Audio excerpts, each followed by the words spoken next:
آج کے زمانے میں غیر روایتی جنگیں روایتی جنگوں سے زیادہ خطرناک ثابت ہو رہی ہیں۔ آج کے زمانے میں غیر روایتی اسلحے کے ساتھ لڑی جانے والی جنگیں روایتی اسلحے کے ساتھ لڑی والی جنگوں سے زیادہ ہولناک اور خطرناک اور تباہ کن ثابت ہو رہی ہیں۔ غیر روایتی اسلحے کے ساتھ لڑی جانے والی غیر روایتی جنگیں انسانیت کے لیے جس قدر ہولناک، خطرناک اور تباہ کن ہے، اتنا ہی ان غیر روایتی جنگوں کی طرف انسانیت کی توجہ نہیں ہے۔ دور حاضر کی انسانیت دور حاضر کی غیر روایتی جنگوں کی طرف بالکل بھی متوجہ نہیں ہے۔ حتیٰ کہ وہ یوتھ جو کہ دور حاضر میں ہر چیز کے بارے میں جستجو کرتی ہے، ہر چیز کے بارے میں معلومات رکھتی ہے، وہ بھی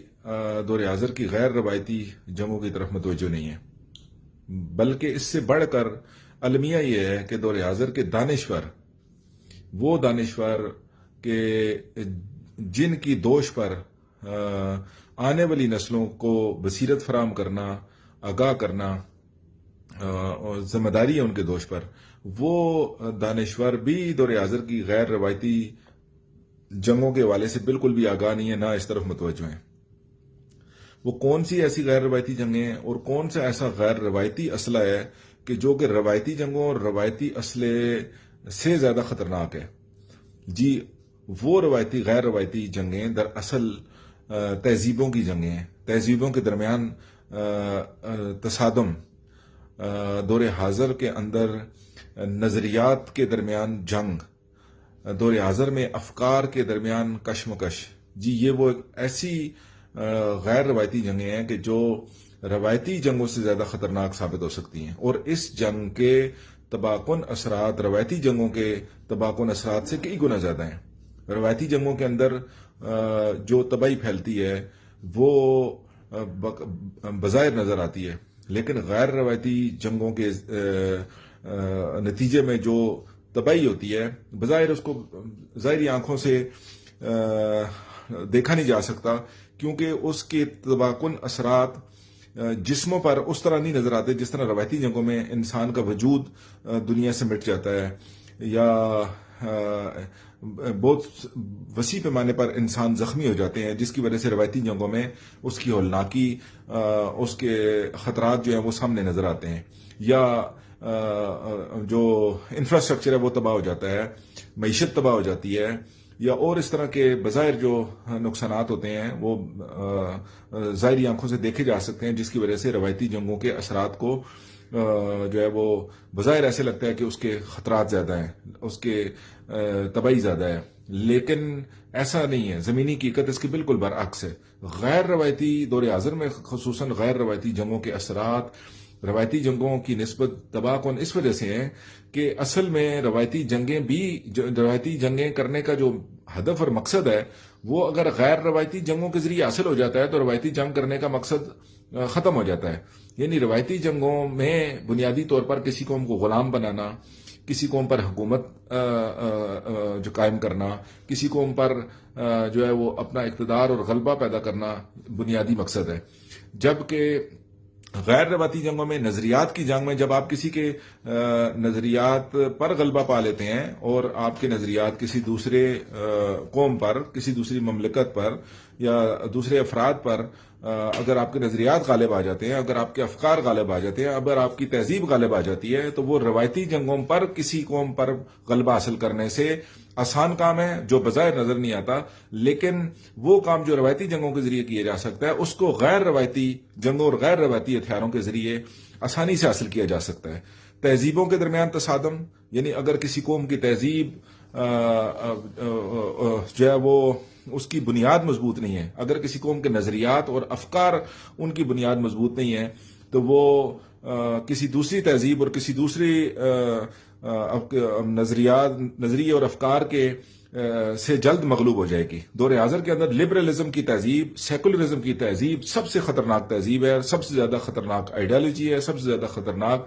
افکار و نظریات ہیں۔ لبرلزم اور سیکولرزم نے پوری دنیا کے افکار اور نظریات اور تہذیبوں کو اپنی لپیٹ میں لے لیا ہے۔ خصوصاً ایسے میں مسلمان ملکوں کے اندر بھی جو سب سے زیادہ خطرہ پایا جاتا ہے وہ لبرلزم اور سیکولرزم کی تہذیبوں، افکار و نظریات کے سامنے اس الہی افکار و نظریات کی حامل قوموں، مسلمان قوموں کو شکست ہونا یہ بذات خود ایک بہت بڑا المیہ ہے، کیونکہ الہی افکار و نظریات مسلمان قوموں کے پاس سب سے مضبوط نظریہ، سب سے مضبوط فکر اور سب سے مضبوط تہذیب ہے، لیکن اس تہذیب اور اس فکر اور اس آئیڈیالوجی کے ساتھ تمسک نہ رکھنا، اس کے ساتھ جڑے نہ رہنا اور اپنی نظریے، اپنی فکر اور اپنی تہذیب کو اپنے ہاتھ سے چھوڑ دینا، یہ بذات خود شکست کی بہت بڑی علامت ہے۔ اس کی ایک سب سے بڑی دلیل یہ ہے کہ پاکستان کے قریب، پاکستان کے ساتھ سرحدوں کے ساتھ جڑے ہوئے ایک ملک ہندوستان، اس کے اندر اگر آپ اعداد و شمار دیکھیں تہذیب کے حوالے سے، تہذیبوں کے تصادم کے حوالے سے، تو اس وقت سالانہ بنیادوں پر ہندوستان کے اندر 1500 یعنی 1500 فلمیں سالانہ بنیادوں پر بنائی جاتی ہیں، اور ان فلموں کا مقصد جو ہے وہ صرف مالی مقصد نہیں ہے، اس کے پیچھے تہذیبوں کا جو تصادم جس کی طرف ہم اشارہ کر رہے ہیں، تہذیبوں کے درمیان جنگ، افکار اور نظریات اور آئیڈیالوجی کے درمیان جو جنگ ہے، یہ بنیادی ہدف اور مقصد ہے، جبکہ اس سے بے پناہ سرمایہ بھی حاصل کیا جاتا ہے، لیکن ایٹ دا سیم ٹائم ہمارے اوپر ایک ایسی جنگ، ایک ثقافتی، ایک ایسی تہذیب کی جنگ تھوپی جاتی ہے کہ جس میں ہم حصہ دار بن کر اس تہذیب کو گلے لگاتے ہیں، اس نظریے اور آئیڈیالوجی کو بھانپنے کی بجائے ان فلموں کو اپنے گھروں کے اندر ہم نے جگہ دی ہوئی ہے، اور ہم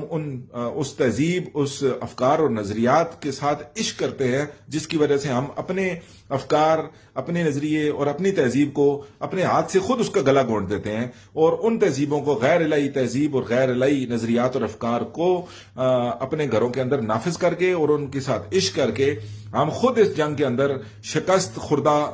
ہو چکے ہیں۔ لہذا دور حاضر میں یہ نہ نظر آنے والے تباہ کن اثرات بظاہر کچھ نظر نہیں آتا، مثلا کوئی تباہی اگر آپ کسی مسلمان گھر میں دیکھیں، قطع نظر کسی اسکول آف تھاٹ کے، وہ کس اسکول آف تھاٹ سے تعلق رکھتا ہے، اگر اس کے گھر کے اندر انڈین فلموں کا کلچر ہے، اگر اس کے گھر کے اندر انڈین گانوں کا کلچر ہے، اگر اس کے گھر کے اندر مغربی فلموں کا کلچر ہے، تو سمجھ لیں کہ وہ تہذیبوں کی جنگ کے اندر وہ جنگ ہار چکے ہیں، وہ مسلمان وہ نظریات کی جنگ میں یہ جنگ ہار چکے ہیں، اور اس کے تباہ کن، اس کے اثرات اتنے تباہ کن ہیں کہ جو ان کو احساس بھی نہیں ہے، وہ اس چیز کو محسوس بھی نہیں کرتے، لیکن جو اس جنگ کے اندر پلیئر ہیں، مثلا لبرلزم اور سیکولرزم کے اس تہذیب کے جو کرتا دھرتا ہے، جو اس کے ان تہذیبوں کے پیچھے جو قوتیں اور طاقتیں کار فرما ہیں، وہ بذات خود ہوش و آواز کے ساتھ اس جنگ کو لڑ رہی ہیں، اور ان کو پتا ہے کہ وہ اس جنگ کے اندر اس وقت مین پلیئر نہ صرف بلکہ ایک فاتح کے طور پر اس میدان میں موجود ہیں، اور وہ تمام عالمی دنیا پر مسلمان مملکتوں پر سب کے اوپر یلغار کیے بیٹھے ہیں، اور مسلمان قوم اپنے ہاتھوں سے اپنی تہذیب، اپنی ثقافت، اپنی الہی افکار اور نظریات اور آئیڈیالوجی کا گلا اپنے ہاتھوں سے گھونٹ بیٹھے ہیں۔ ان افکار و نظریات، تہذیبوں اور آئیڈیالوجی کو قبول کر کے یہ جنگ ہار چکے ہیں، اور اس جنگ کے اندر جتنا بڑا نقصان ہے وہ روایتی جنگوں، روایتی اسلحے کی نسبت کئی گنا زیادہ نقصان ہے، بلکہ آنے والی نسلوں تک اس کا نقصان ہے، اور اس کا خمیازہ اس کو آنے والی نسلوں کو خمیازہ بھگتنا پڑے گا۔ لیکن بظاہر یہ نقصان، یہ جو نظر آتا ہے اس غیر روایتی جنگوں میں اور غیر روایتی اسلحے کے ذریعے، اس کو بظاہر انسانیت محسوس نہیں کر رہی، لیکن اس کا نقصان باشعور قومیں، باشعور ملت، باشعور افراد، باشعور طبقہ اس سے اچھی طرح آگاہ ہے کہ ہر وہ قوم جس کے اپنے ہاتھ میں، خصوصاً مسلمان قومیں جن کے اپنے ہاتھ میں اپنی الہی نظریہ، اپنا الہی فکر، اپنی الہی تہذیب نہیں ہے، وہ اس دور حاضر کی جدید غیر روایتی جنگوں میں، تہذیبوں کے درمیان جنگوں میں، نظریات کے درمیان جنگوں میں اور افکار کے درمیان جنگوں میں اپنی فکر، اپنی آئیڈیالوجی اور اپنی تہذیب کی جنگ ہار چکے ہیں۔ لہذا مسلمانوں کو، یوتھ کو اور دانشوروں کو اس طرف فکر مند ہونے کی ضرورت ہے، اور آنے والی نسلوں کو اور موجودہ دور حاضر کی موجودہ جوان نسل کو اس طرف آگاہ کرنے کی ضرورت ہے، تاکہ ہم اس غیر روایتی جنگوں کے اندر شکست خوردہ ہونے کی بجائے ہم فتح کی طرف یا پیش قدمی کر سکیں، اور ہم آنے والی نسلوں کے ان خطرات سے، غیر روایتی جنگوں سے محفوظ رکھ سکیں۔